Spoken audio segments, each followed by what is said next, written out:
Olá, meus amados irmãos, a paz do Senhor Jesus Cristo. Eu sou o pastor Nilton Conigeiro. Este é o nosso canal, eu daqui, vocês daí. O que importa é que nós estamos unidos pelo Espírito de nosso Senhor Jesus Cristo. Nós estamos falando da primeira carta do apóstolo Pedro, especialmente agora no capítulo 2, e o versículo de número 11 até o versículo 25.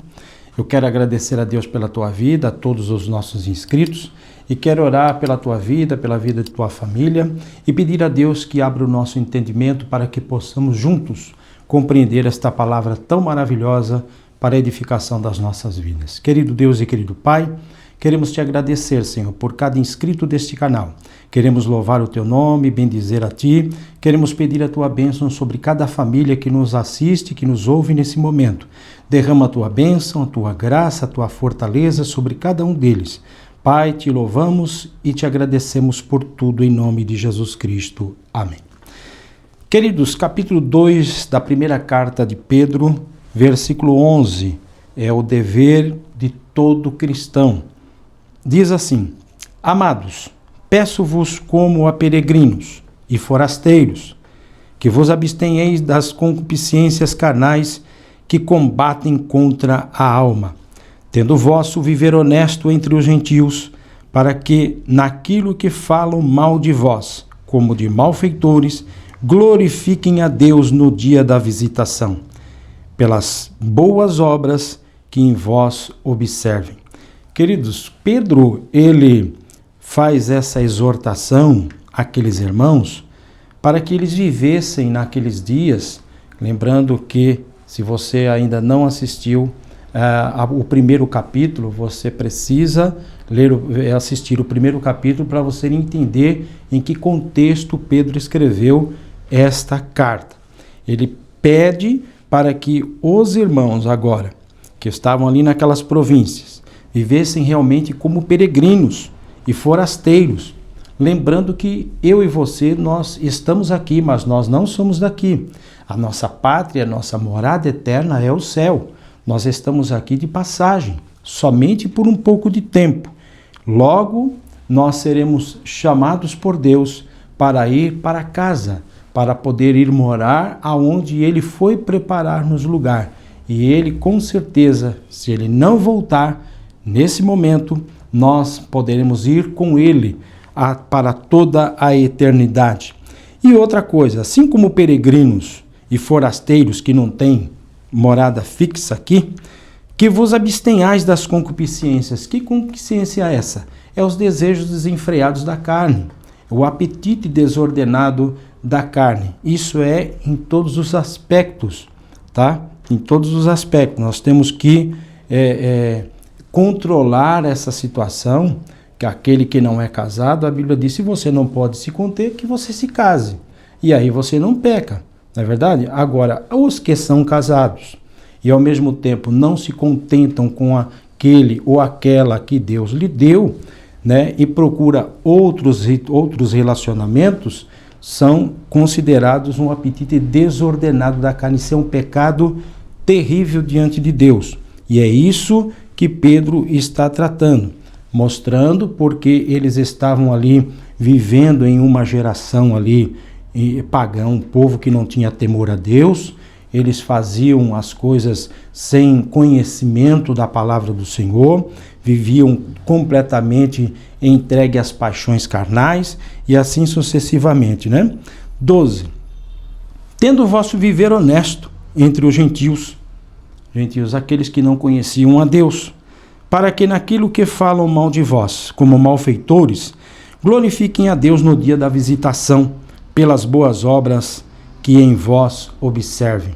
Nós temos que procurar dar bom testemunho em todos os momentos, em todo segundo da nossa vida, ainda que não seja fácil, ainda que realmente somos apertados por uma influência, por uma perseguição maligna, terrível, que tenta tirar a nossa paz a todos os momentos, mas a recomendação que Pedro nos dá aqui, que realmente nós temos que viver para glorificar a Deus, né?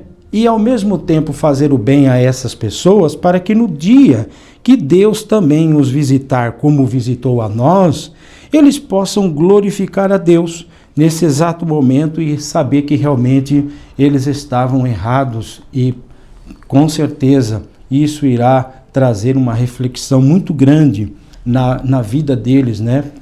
Porque naquela época também eles estavam passando uma perseguição muito grande, porque quando o povo de Deus se reunia para participar da ceia, no momento em que eles diziam, este é o meu corpo, dizia o Senhor ali, que é partido por vós, tomai e comei, eles eram acusados até mesmo de canibalismo, porque estarem comendo carne e bebendo sangue. Eles eram acusados também, né, por chamarem irmãos e irmãs, eles estavam sendo acusados de incesto, né, porque o irmão era irmã e assim por diante. As portas eram fechadas na hora do culto, e nesse exato momento eles diziam, tá vendo? Eles defendem, né, o relacionamento de irmão com irmão, irmã com irmã, aquela coisa toda. Então era uma coisa muito difícil. Isso que eu estou dizendo aqui está na história. Você pode pesquisar e você vai ver quantos absurdos, quantas calúnias eram feitas, era apontado ali os irmãos como malfeitores, como pessoas que não eram assim bem vistas naqueles momentos. Então, isso nós temos que observar e ver que se hoje já não é fácil ser um cristão, naquela época também era cruel, era muito terrível.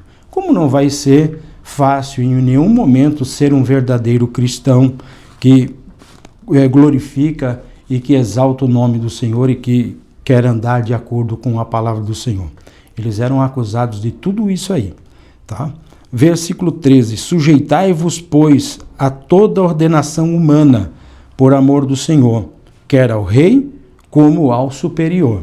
Aqui Pedro fala de duas situações. Primeiramente, ordenação humana, governos, tá? Governos. E o segundo, ao superior, aos senhores. Lembrando que naquela época havia escravidão. Tinha os servos, seus escravos, ali os seus senhores tinham os seus escravos. Quando nós devemos sujeitar a toda a ordenação humana ou ao governo?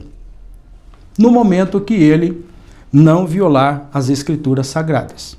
Quero lembrar que nenhuma constituição de nenhum país está em pé de igualdade com as escrituras sagradas. Ainda que uma constituição aprove leis que é contrário às escrituras sagradas, nós devemos sim rejeitá-la e ficar com a palavra de Deus, porque os dias em que nós estamos vivendo é uns dias que o cenário do anticristo está se armando, está se preparando para a chegada do seu dia, mas só vai chegar quando Deus achar que é o tempo dele chegar. Então nada pode estar em pé de igualdade com as escrituras sagradas. Ainda que seja aprovado em lei, mas é contrário à palavra de Deus, então nós não podemos aceitá-la. Quero nem dizer a questão de aborto, onde muita gente tem feito barbárias, verdadeiros assassinatos sobre esse tipo de coisa, né? Matando um inocente lá dentro do ventre. A palavra de Deus diz o quê? A Bíblia condena, e se ela condena, nós não podemos aceitar a esse tipo de coisa. Preste bem atenção nisso, tome muito cuidado, tá? Porque muitos discursos vêm por aí para tentar convencer as pessoas de que isso realmente é uma solução para algum problema, quando não é solução para problema nenhum. Pelo contrário, é um assassinato de uma pessoa indefesa que não pode se defender e nem responder por ele. Então, cuidado com isso. Sujeitai-vos, pois, a toda a ordenação humana, por amor do Senhor, quer ao rei como ao superior, aí o seu senhor ou o dono dos seus escravos. Sujeitai-vos, pois, 14, quer aos governadores, como por ele enviados, por castigo dos malfeitores e para louvor dos que fazem o bem. É claro que nós, dando bom testemunho, não tem por que alguém ser castigado, ou até mesmo alguém ser prejudicado. É claro que existem exceções. Muitas pessoas são realmente injustiçadas, muitas pessoas são castigadas e não devem nada. Mas é o que a Bíblia vai dizer aqui no 15. Porque assim é a vontade de Deus, que fazendo o bem, tapeis a boca à ignorância de homens loucos. Faça o bem, e assim você estará tampando a boca desses homens loucos. Como livres, e não como tendo liberdade por cobertura da maldade, mas como servos de Deus. Se você testifica agora que você é livre, é liberto, né, do pecado, você realmente não pode viver na prática do pecado. Nós já falamos isso. Uma nova natureza, né, uma nova natureza agora regenerada por Deus, como livres, não dando ocasião aí para poder pecar. 17. Honrai a todos. Amai a fraternidade, temei a Deus e honrai o rei. Né? Honrai o rei. É a recomendação que Pedro manda aqui, que nós temos que honrar as autoridades, porque elas realmente foram constituídas por Deus, desde que elas não venham infligir a palavra de Deus. Fazendo assim, né, nós estamos desobrigados a realmente seguir normas e situações em que a Bíblia não nos manda que nós venhamos seguir. 18. Vós servos, são aqueles escravos da época, eram as pessoas que faziam serviços braçais para os seus senhores. Sujeitai-vos com todo o temor aos senhores, e não somente aos bons e humanos, mas também os rigorosos, aqueles cruéis, né, que não perdoaria. Mas também o Senhor repreende os senhores que castigavam e que tratavam de uma forma desumana os seus empregados. Hoje não é diferente, porque aquela época já foi, isso aqui aconteceu lá no século I. Hoje está tudo liberado, eu posso aplicar injustiça ao meu funcionário, eu posso ocultar um direito trabalhista que ele tem, mas eu posso negar isso, eu posso sonegar isso. Não, você está errado e Deus vai te pegar. Porque a palavra de Deus diz que nós devemos ser fiel em tudo. E os senhores também têm uma obrigação clara de respeitar o seu funcionário como aquele que produz, tá, para o teu patrimônio. Então, é a recomendação tanto para o servo como também para o Senhor. Nós estaremos falando de uma carta sobre Tiago, que ele fala claramente, ele explica direitinho o que é isso aí. Mas isso é um assunto para quem sabe, o próximo estudo nosso aí, né? Vós, servos, sujeitai-vos com todo o temor aos senhores, não somente aos bons humanos, mas também aos rigorosos. Porque é coisa agradável que alguém, por causa da consciência para com Deus, sofra agravos, padecendo injustamente. É aquilo que eu acabei de dizer atrás. Ainda que você seja uma pessoa correta, seja uma pessoa justa, alguém lhe aplica a injustiça. Isso é normal acontecer num sistema decaído, num sistema que não teme a Deus. 20. Porque que glória será essa, que se pecando sois esbofeteados e sofreis, mas se fazendo bem sois afligidos e o sofreis, isso é agradável a Deus. Claramente, se você faz o que é errado, você vai sofrer a pena. E se você vai sofrer a pena, realmente você está pagando pelo aquele mal que você fez. Agora, se você sofre injustamente, então Deus está contemplando tudo isso e Deus com certeza irá honrar, né, a tua atitude neste mundo decaído aqui. Glória seja dada ao nome do Senhor. 21. Porque para isso sois chamados. Nós fomos chamados para sofrer? Não, somos chamados para glorificar a Deus, tanto na alegria como no sofrimento. Pois também Cristo padeceu por nós, deixando-nos o exemplo para que sigais as suas pisadas. E o que foi que Cristo fez para nós seguirmos ele como exemplo? 22 vai dizer, o qual não cometeu pecado, diferente de nós. O Senhor Jesus nunca pecou, nem na sua boca se achou engano. Já nós fomos libertos do pecado. Somos pecadores, mas não vivemos mais na prática do pecado. A nossa natureza adâmica agora está crucificada com Cristo Jesus. Não podemos pecar colocando agora desculpa na graça. Já que o Senhor Jesus me salvou, eu posso pecar à vontade. Não, se você pecar à vontade é uma prova que realmente você nunca foi uma pessoa regenerada por Deus. Você precisa de uma libertação e o Senhor Jesus é quem pode fazer isso. Mas ele, Cristo Jesus, não cometeu pecado, nem na sua boca se achou engano. 23. O qual, quando injuriavam, não injuriava, e quando padecia, não ameaçava, mas entregava aquele que julga justamente. Nós não podemos tomar partido, nós não podemos tomar decisões nesse ponto de vingança, porque a vingança pertence a Deus. A Deus pertence o juízo. Então, entregue nas mãos do Senhor, confia nele. Deus, toma conta. Senhor, tem misericórdia, dá o livramento, abre os olhos desta criatura para que ele possa compreender, assim como o Senhor abriu a minha, o Senhor possa abrir a mente dele também. Glória a Deus. Levando ele mesmo em seu corpo os nossos pecados sobre o madeiro, para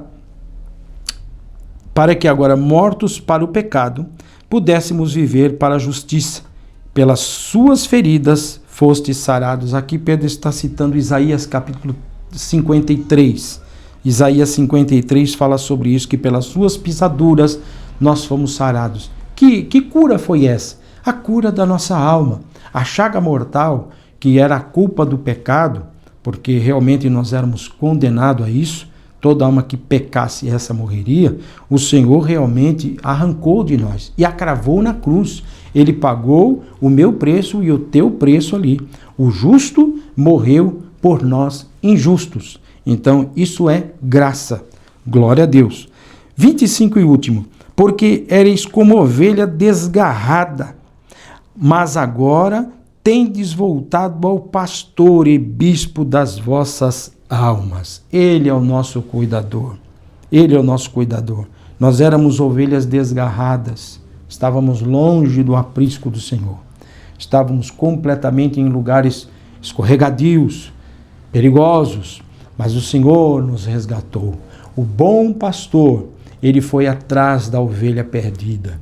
E quando ele nos encontrou, ele nos pegou, cuidou de nós, nos limpou, nos perdoou, nos lavou com água, que é a palavra de Deus que lava, e nos colocou em um aprisco seguro, cujo pastor e bispo das nossas almas é o Senhor Jesus Cristo e não outro.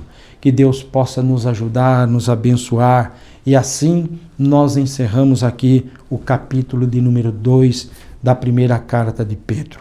Quero te convidar, se você ainda não é um inscrito em nosso canal, se inscreva, compartilhe esta palavra, ative também o sininho, coloque ali todas as notificações para que você possa recebê-las no seu celular, na sua casa, quando nós estivermos ou quando nós gravarmos outra palavra para a glória de Deus. Queremos orar pela tua vida, pela tua casa, pela tua família, em nome do Senhor Jesus Cristo. Querido Deus e querido Pai, queremos te louvar, Senhor. Ó Deus, pelo término deste capítulo 2 da primeira carta de Pedro. Abençoa cada vida nesse momento, abençoa os teus filhos que nos assistem, abençoa os seus lares, suas famílias, derrama a tua bênção de uma forma poderosa e maravilhosa. Pai, nós te damos graças por tudo, em nome do Senhor Jesus Cristo. Amém. Próximo vídeo nós estaremos entrando no capítulo de número 3. Deus abençoe sua casa, sua família, em nome de Jesus Cristo. Amém.